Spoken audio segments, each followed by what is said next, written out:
Hi everybody, my name is Kim and I am a physiotherapist and the director of the Running and Gait Center here at the Pan Am Clinic in Winnipeg.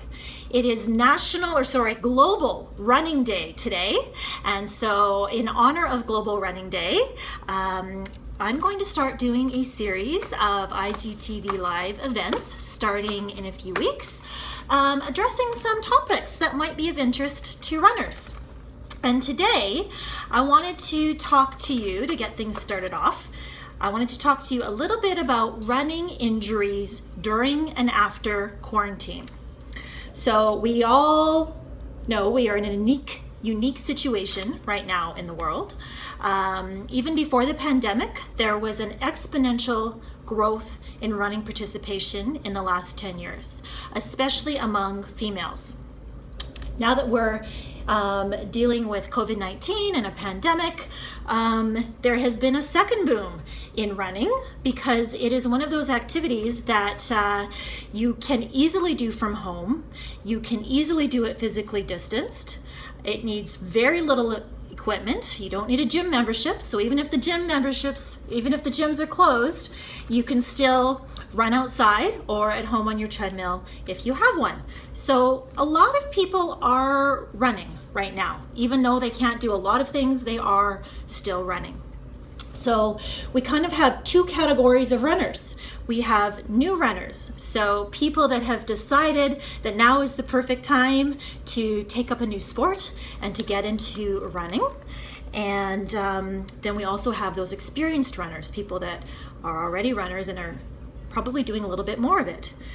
So we do know with research when it comes to injury that approximately 60% of recreational runners will sustain an overuse running injury in the first year of any training period. So whether that's a person off the couch just starting to run or a person who is going for a new distance. They're a person who's been used to doing 10Ks and now they're going to run their first half marathon or go from their half marathon distance to a marathon distance. That first year of any kind of new stimulus is when a runner is at most risk for injury. So basically all of the people that are deciding now to take up running, I'm not saying you're doomed, you're hooped, you're gonna get injured, but you are at more risk now than you would be a year from now if you kept at it consistently. Secondly, experienced runners now find themselves with more time, more stress, canceled live running events, and add to that a host of virtual events that they can sign up for at the click of a button. And when you add all four of those things together, you get people potentially doing more running than they normally would be doing in a given week or than ever before, as a way to escape the house and their kids, or as a way to deal with stress, or just because they have more time to run now. So often this is now done without an event, without a race to focus on and plan for.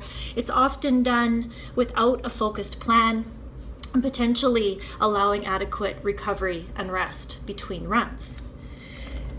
So we do know that of those 60% of people who are prone to get injured in the first training block, 60% of those, 60%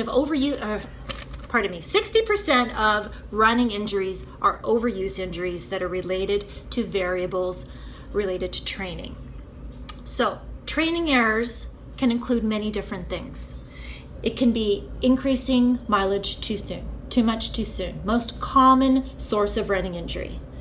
It can be running inconsistently, so those people that are just running when they feel like it, or weekend warriors, or people that are running only when the weather is nice. Training errors can also include not building enough rest and recovery into your training plan. The body can absorb a huge amount of stress in training if the recovery balances that stress in training, okay? They do say that there's no such thing as overtraining, there's only under-recovering. So that can be a training error, is not recovering properly. All of these factors can force a runner across that threshold of their ability to adapt, and then this can result in injury. So it can be convenient to assign the causes of all overuse running injuries to training variables, because that would mean that all these injuries are preventable. Now, the unfortunate thing is rarely do runners know when they are about to commit a training error, right? If we knew we were going to do something that was going to hurt us, we hopefully wouldn't do that in the first place. Now, there's always those people out there that will still go for the goal no matter what. But if you don't know when you're going to hit that threshold, it can get hard to prevent injury. Exhibiting suboptimal, not great, biomechanics, strength, flexibility, and alignment can lower that threshold for you to sustain a training injury, okay? And then cross over that line into a training error. So in addition, right now, we're all dealing with a lot more stress than we normally would as well. And, you know, Jason Koop, a coach that I follow sometimes, he says the body doesn't know miles, it knows stress. And stress can come from running, and it can come from life as well. So some of us have a higher tolerance for stress than others, but it's still something that affects us all, right? So what advice can I give? Let's start with new runners. When it comes to running during a pandemic, during quarantine, and even just running when we all get back to normal. First bit of advice would be, obviously, don't do too much too soon. Start slowly. Build your volume slowly. So when I say start slowly, it doesn't necessarily mean always run slowly. It means build that volume slowly, be patient, and give your body a chance to adapt to that stress that you're putting on it. So even though you might be having the time of your life and having fun running, it is still physical mechanical stress on your bones, your joints, your ligaments, your connective tissue. So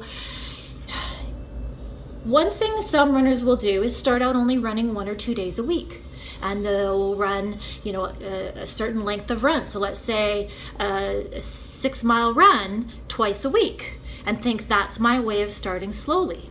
So in that total week, they would do 12 miles, but in only 2 runs.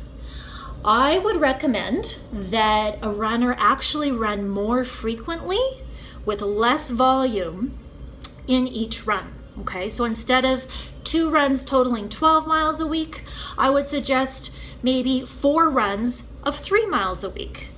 And then when you're doing a small amount of work frequently, you have less chance of hitting that threshold of too much, and you're giving your body lots of chances to adapt to that stress over time. Rather than just 2 chances a week, you're training hard and then you recover for 3 days, and then train hard and recover for 3 days. Why not give your body an easy test it can pass, something that is sustainable? I chose the number 3 miles. For a new runner, that is actually a long ways. But whatever the number is that you have, make sure you're giving your body lots of frequent chances to absorb that stress, adapt, recover, and then come out stronger on the other side. Okay? Another tip that I have is developing a plan. It's always good to have some kind of a plan when you are starting a running program.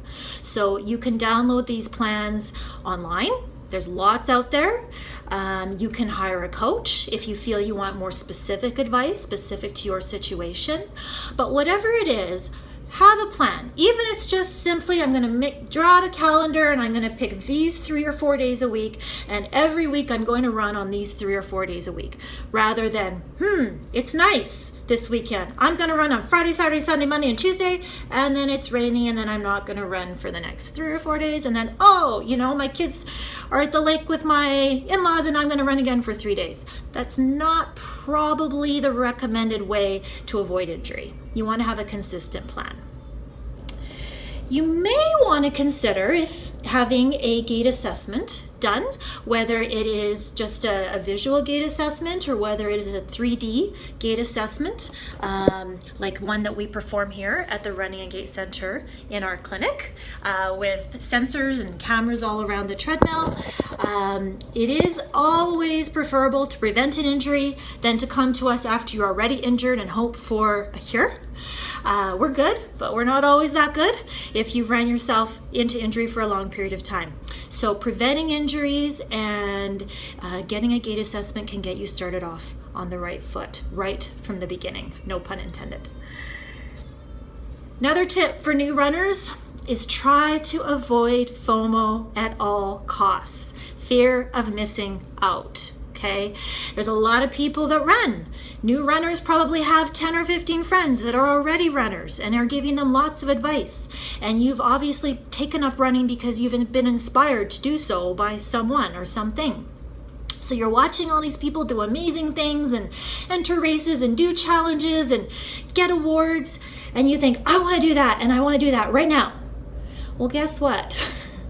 It can take many years of consistent training to get to the level of not only performance, but of just durability, of resiliency in the body to handle some of the things that experienced runners can.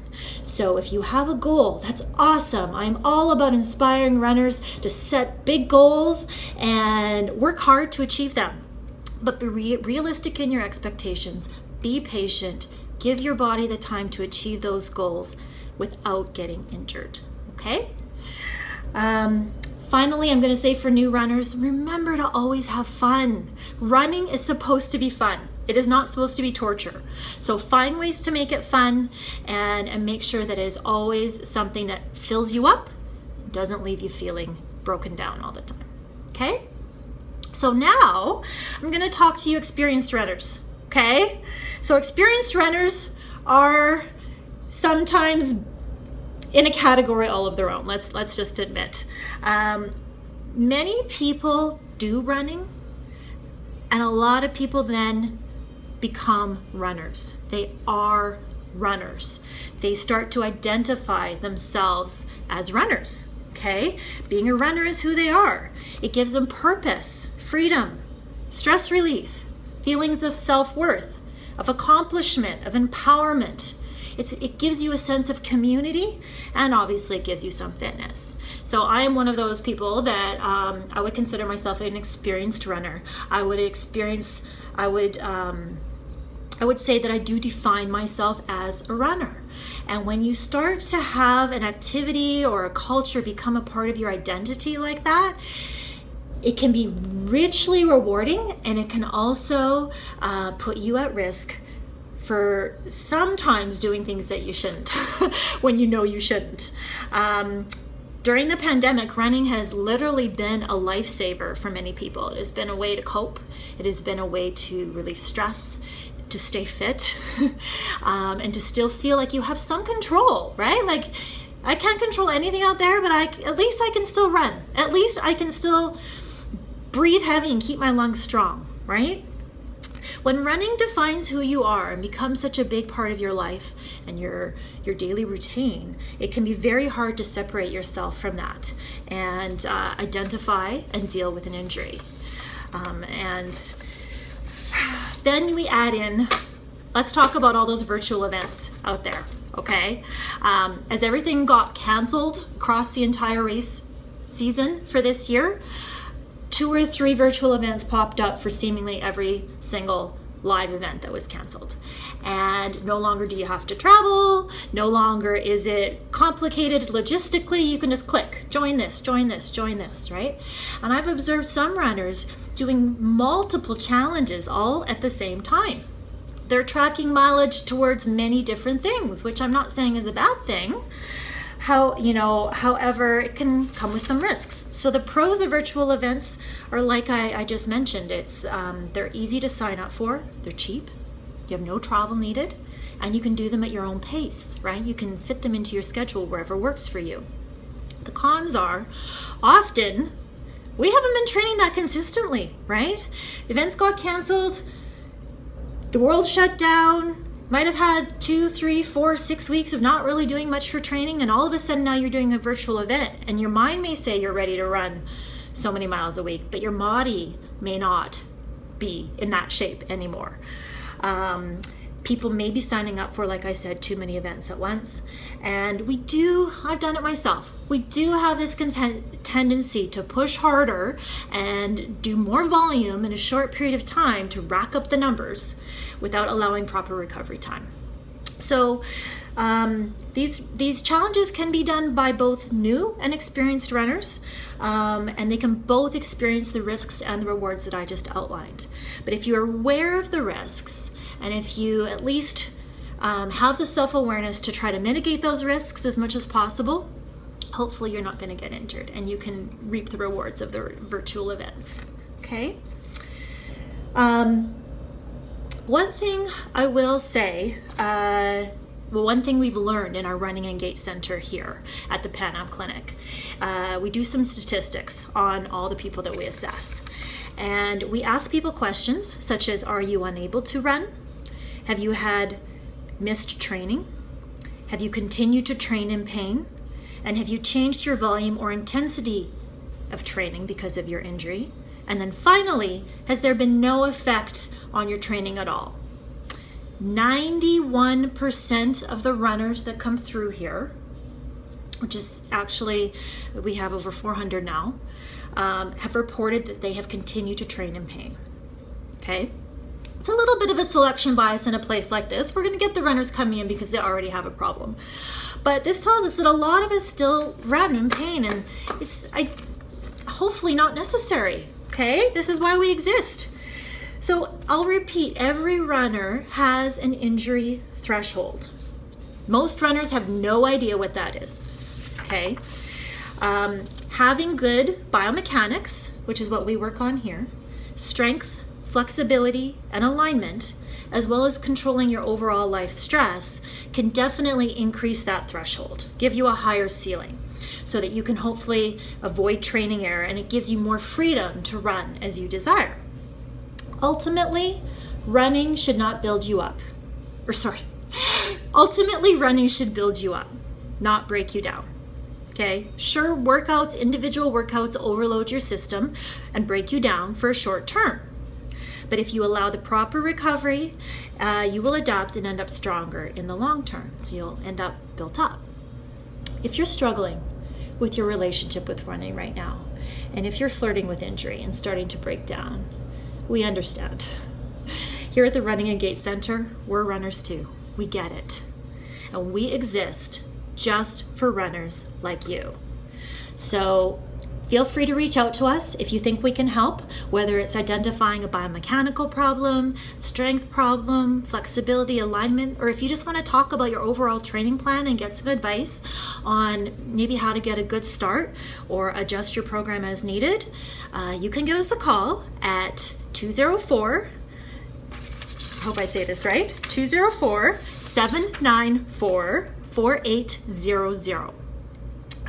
Or you can email us at Running and Gait Center. So that's all written out, Running, A-N-D, Gait, G-A-I-T, Center with an R-E, at panamclinic.com. So again, happy Global Running Day. I hope that everybody has a chance to get outside today and enjoy some sunshine and get some deep diaphragmatic breaths as you're running and some stress relief. And we hope y'all keep running healthy and strong. Thanks. Bye.